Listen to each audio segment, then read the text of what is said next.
Even if a man is a good man, he is still going to add additional labor to a woman's life. Now, I'm not talking about the bad behavior, the malicious, intentional, weaponized incompetence, but the cultural conditioning that men have to expect women to carry the mental load of that relationship. So, even if he is a good man, and even though he provides, supports, protects, he is still going to expect that invisible labor from that woman, because a lot of men don't pay attention to that invisible labor, such as that emotional and mental labor that a woman has to put in when she decides to be in a marriage, a relationship, have children, and live in a household with a man. Like managing that household, the appointments, the groceries, remembering all the stuff with the kids. All of that is considered labor that a lot of men don't think about. Good doesn't mean trained in equity. So, yes, even a good man adds a substantial amount of labor to a woman's life. So here's my issue with this. And what type of labor do you think you bring to his life? I heard her go on and on about him being a provider and if he's a protective, if he's supportive. That's not work. That's not labor. This is what I don't understand.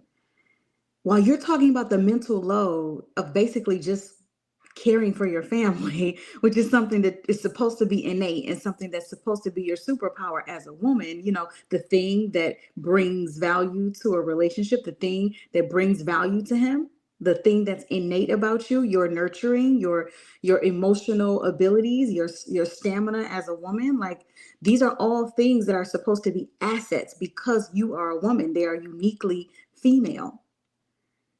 But then when you talk about his providing and his support and his protection, it's you almost talk about it as if it doesn't measure up. That those things don't hold the same value as your emotional ability to carry the mental load.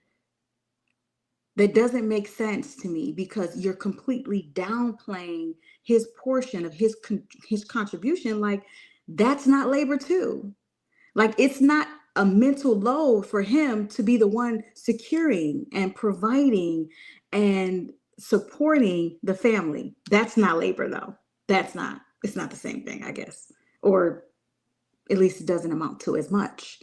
And this is why, quite frankly, men don't want to marry anymore. And I'm at the point now where I don't blame him. Everything that he's doing for the relationship, for you, for the family, to provide the structure isn't also labor, isn't also a load that he has to carry. And this is why you guys are single.